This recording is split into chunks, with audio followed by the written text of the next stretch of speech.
सुनो, तुम एक नारी हो, नारी के समान व्यवहार करो। मेरे इस असुर महानायक शुंभ के चरणों में गिर जाओ।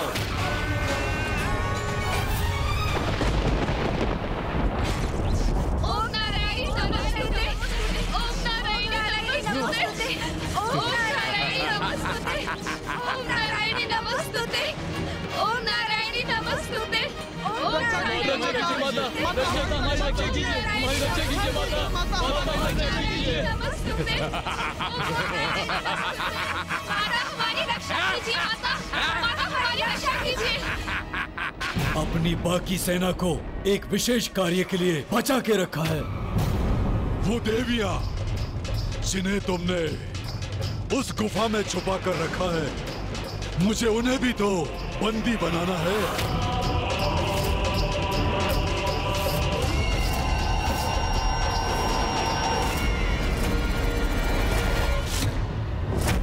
जगत जननी देवी कौशिकी, शीघ्र ही क्षमा याचना करो मेरे समक्ष, अन्यथा तुम्हारे सारे भक्तों का मैं अंत कर दूंगा, वध कर दूंगा, वध कर दूंगा, वध कर दूंगा।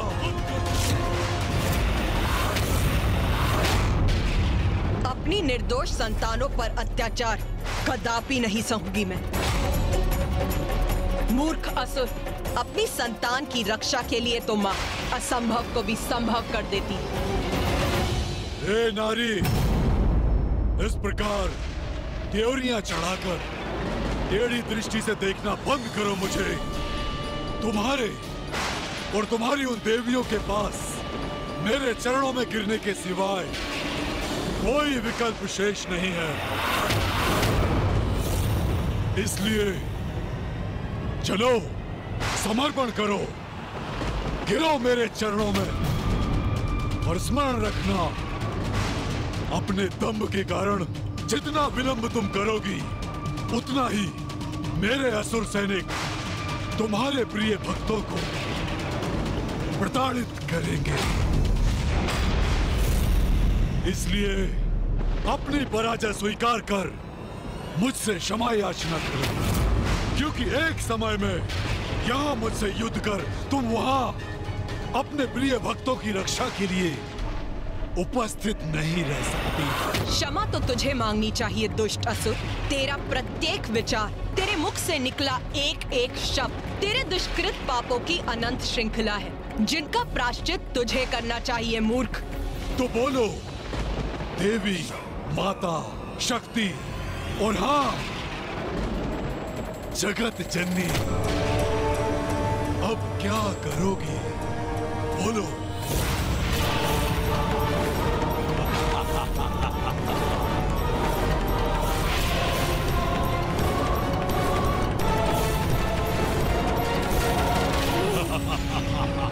माँ, आपकी इस दुविधा में आपकी सहायता कैसे करूं? यदि मुझे इसका तनिक भी संकेत प्राप्त हो तो मैं अविलंब प्रस्तुत हो जाऊं। माँ, हम आपकी सहायता के लिए यदि अपनी शक्तियों का प्रयोग कर सकते तो अवश्य करते माँ। अब समय आ गया है कि त्रिदेवों और देवताओं के भीतर निहित नारी शक्ति प्रत्यक्ष रूप में प्रकट और शुंभ के भीतर छिपी नारी शक्ति भी बाहर आने पर विवश हो जाए, जिससे शुंभ और निशुंभ का वध हो सके और संसार इन दुष्टों के आतंक, दुराचार और अत्याचार से मुक्त हो जाए। नारी शक्ति, अब स्मरण हो आया मुझे। माँ तो मुझे पूर्व में ही सब कुछ स्पष्ट बता चुकी है। तुमने उचित समझा पुत्र गणेश। मैंने जो दायित्व तुम्हें सौंपा था, अब उसे पूर्ण करने का समय आ गया है। भैया, मुझे ज्ञात है हम माँ की सहायता कैसे कर सकते हैं। तो इसमें विलंब कैसा गणेश? हमें शीघ्र बताओ। उचित है भैया, माँ का सहायक बनने के लिए हम सभी को अपनी शक्ति अर्थात अपने भीतर छिपी स्त्री शक्ति का आवाहन करना होगा।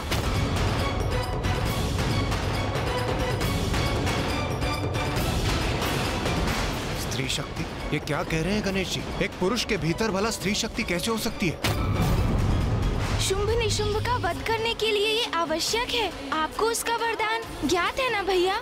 उस वरदान को निष्फल करने के लिए हम सभी को अपने भीतर की नारी और उसकी शक्ति को जागृत करना होगा। तभी हम इन असुरों के वध में सहायक बनेंगे। हाँ अनुज, स्मरण हो आया मुझे। माँ ने कहा था कि समय आने पर देवों द्वारा आवाहन की गई उनकी भीतर की स्त्री शक्ति ही इस युद्ध में प्रमुख भूमिका निभाएगी। किंतु हम देव तो अपने पुरुष रूप में ही असुरों का संहार करने में सक्षम हैं। फिर हमें नारी रूप धारण करने की क्या आवश्यकता है? क्योंकि शुंभ निशुंभ के साथ ये महायुद्ध इसलिए हुआ है कि वो नारी को पुरुष से निम्न मानकर उसका अपमान करते हैं। हम यदि पुरुष रूप में माँ के सहायक बने तो शुंभ निशुंभ का ये विश्वास प्रमाणित होगा कि नारी शक्तिहीन है, अबला है, जो सर्वथा अनुचित है। माँ तो स्वयं जगत जननी है, उन्हें हमारी सहायता की आवश्यकता नहीं। शुंभ ने उनके भक्तों को संकट में डाला है, जिसका परिणाम तो वो अवश्य भुगतेगा। किंतु यदि हमें इस युद्ध में भाग लेना है तो अपनी नारी शक्ति को उजागर कर ही लेना होगा। वही शुंभ के द्वारा नारी के अपमान का उचित उत्तर होगा। किंतु हम अपने भीतर की स्त्री शक्ति को जागृत कैसे करें? अपने नेत्र बंद कर सच्चे हृदय से अपने भीतर की शक्ति से प्रार्थना कीजिए, तो वो आपको अवश्य सुनेंगी भैया, और आपकी इच्छा अनुसार प्रकट भी होंगी। मैं एक श्रेष्ठ पुरुष हूँ और मैं अपने भीतर की स्त्री शक्ति को जागृत करूँ? नहीं, ये मुझसे नहीं होगा, कदापि नहीं। माँ, हम आपकी सहायता के लिए प्रस्तुत हैं। तुम्हारा समय समाप्त हुआ। तुम अपना चुनाव कर चुकी हो, गंवा चुकी हो अपना अवसर। इसका दंड मैं तुम्हें अवश्य दूंगा। अब तुम्हारे होते हुए भी मैं करूंगा तुम्हारे भक्तों का अंत, और तुम मुझे रोकने के लिए कुछ भी नहीं कर पाओगी मायावनी, क्योंकि तुम्हारी जैसी अबला नारी में मुझ जैसे शक्तिशाली और सामर्थ्यवान पुरुष से युद्ध करने का तो सामर्थ्य ही नहीं हो सकता, जिसे स्वयं ब्रह्मदेव का वरदान प्राप्त हो। बस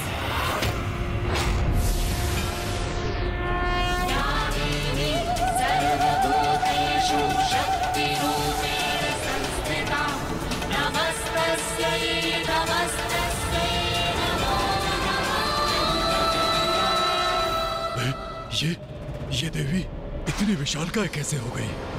मूर्ख असुर, तुम कौन होते हो मुझे अवसर देने वाले?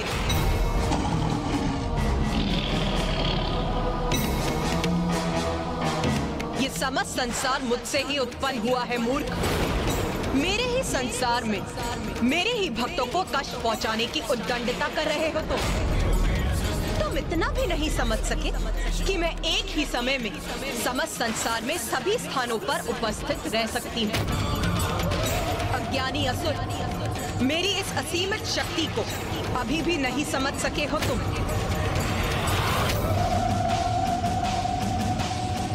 उचित है फिर, नारी शक्ति कितनी सबल है, नारी क्या कर सकती है, अब तुम्हें इसका परिचय देने का समय आ गया है।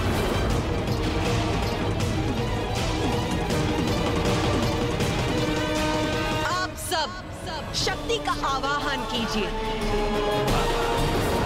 अपने भीतर छिपी मेरी शक्ति को पुकारिए और उसे बाहर आने दीजिए देवगण।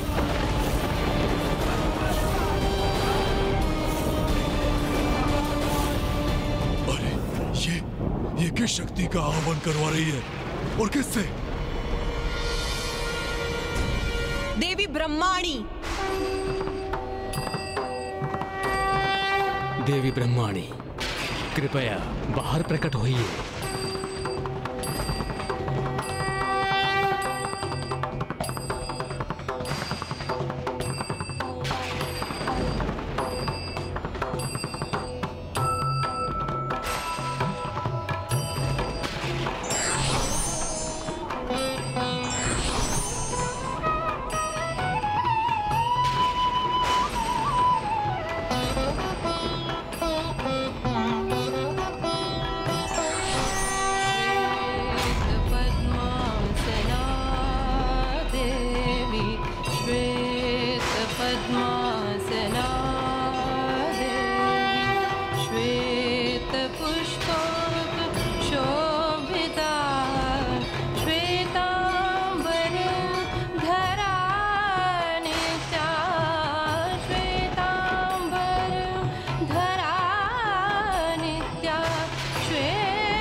महेश्वरी, देवी महेश्वरी, देवी महेश्वरी।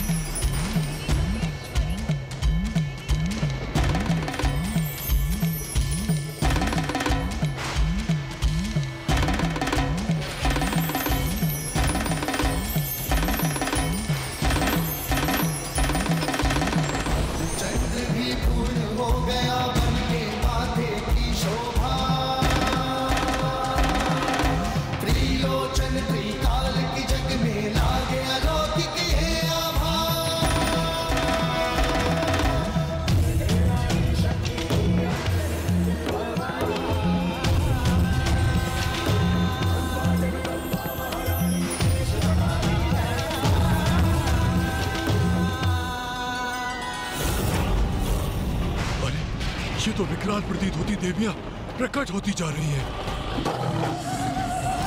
देवी कौमारी,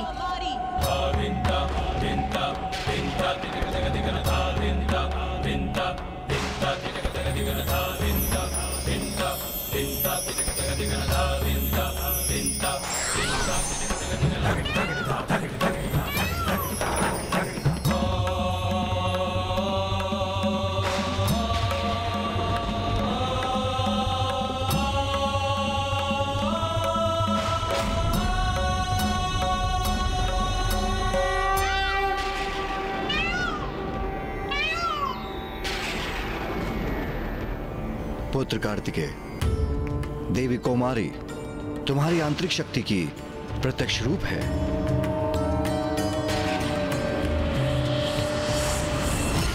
विश्वास नहीं होता, देव सेनापति कुमार कार्तिकेय का भी एक स्त्री रूप है।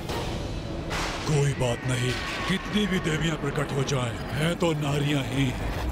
देवी वैष्णवी, मैं देवी वैष्णवी, वाराही और नरसिंही का आवाहन करता हूँ।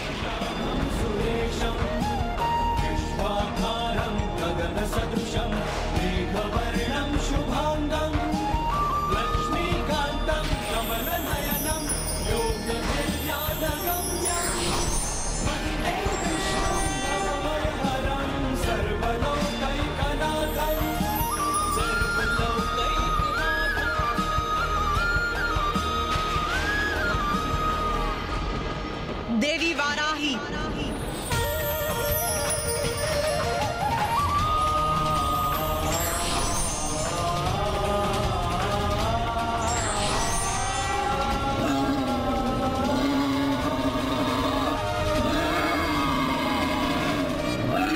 अरे इसने तो अपने हाथों में त्रिशूल धारण कर रखा है और इसकी गर्जना भी गगनभेदी है। नरसिंही,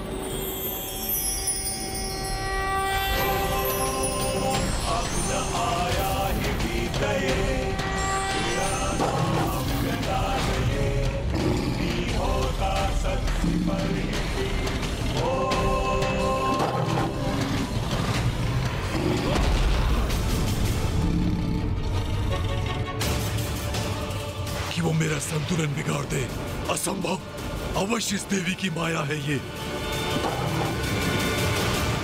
देवी वैष्णवी, वाराही और नरसिंही तीनों मेरी शक्तियां हैं।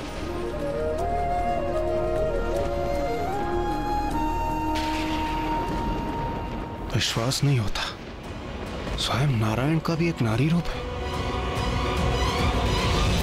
देवी महेंद्री,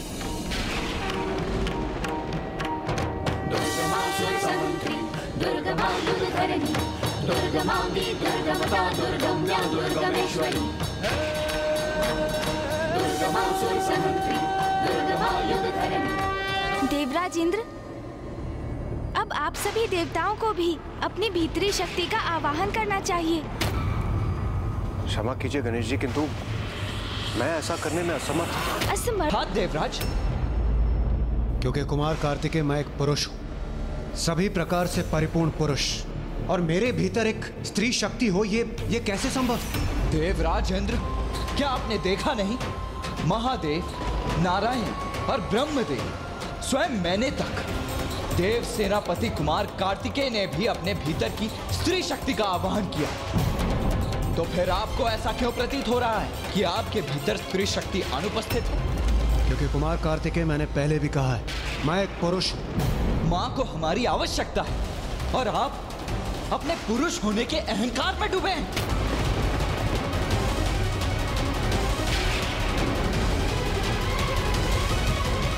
भैया, ये क्रोधित होने का समय नहीं है। देवराज इंद्र को मैं समझाता हूँ।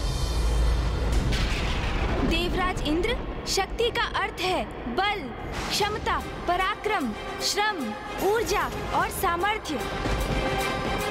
यदि आपको ऐसा प्रतीत होता है कि आपके भीतर नारी शक्ति नहीं है, तो क्या आप ये मानते हैं कि बल, पराक्रम, क्षमता, सामर्थ्य और ऊर्जा से रिक्त हैं आप?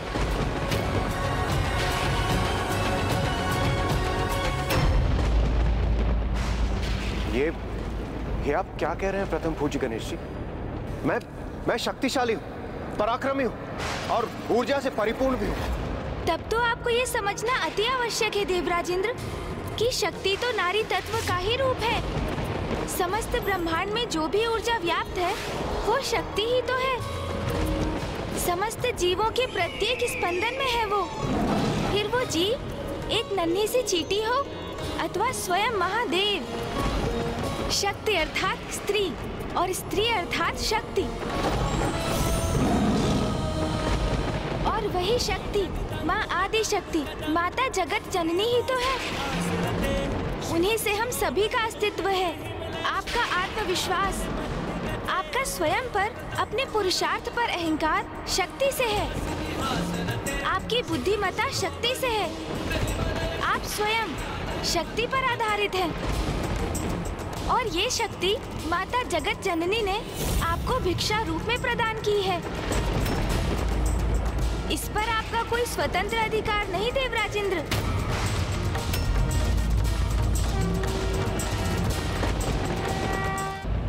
पिता श्री महादेव अपने मूल रूप में स्थिर है। ये तो माँ शक्ति है जो उन्हें गति प्रदान करती है। नारी में जो ई का स्वर है वो ही शक्ति है, क्योंकि उस ई के स्वर से रिक्त शिव भी शव हो जाते हैं। यदि आपको अपने भीतर की नारी शक्ति लज्जित करती है, तो फिर देवराज इंद्र ये अत्यंत शोचनीय है। हाँ, क्योंकि फिर आप और शुंभ की सोच में कोई भेद नहीं। सत्य तो ये है, नारी शक्ति पुरुष को सामर्थ्य प्रदान करती है। इसलिए वो पुरुष से कहीं अधिक सामर्थ्यवान है।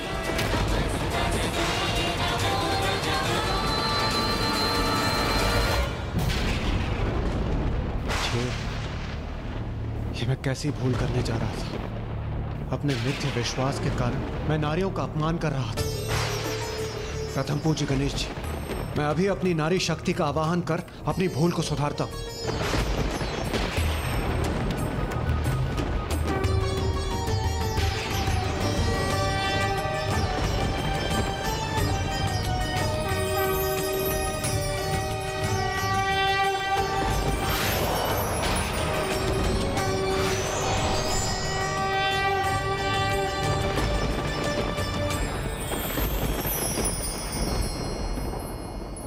देवी महेंद्र अर्थात देवराज की शक्ति स्वरूप है आप।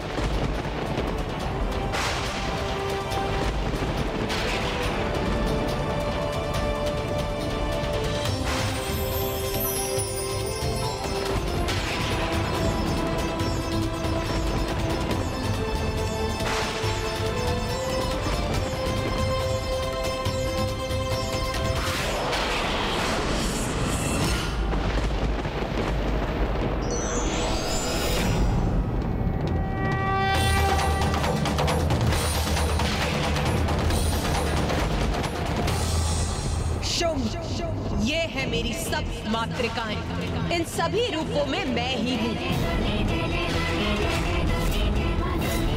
और अब मेरी यही शक्तियाँ प्रत्येक लोक में जाकर असुरों का संहार करेंगी, मेरे भक्तों की रक्षा करेंगी, मेरे इन सभी रूपों के प्रकट होने से संसार सुरक्षित है। जाओ मेरी सप्त मातृकाओं और जाकर मेरी संतानों की रक्षा करो। जो आज्ञा माता।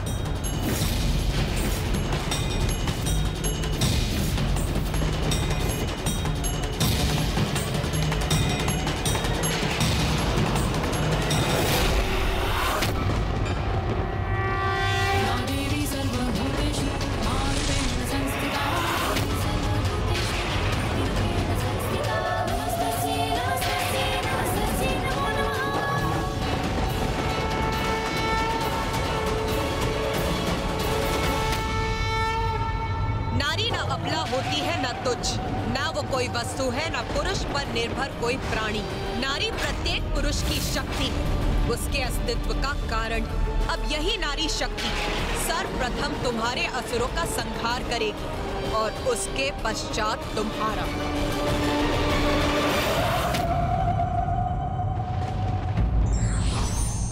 अभिमान और अहंकार के कारण व्यक्ति जिसे दुर्बल समझता है, वो दुर्बल भी व्यक्ति का अहंकार नष्ट कर सकता है।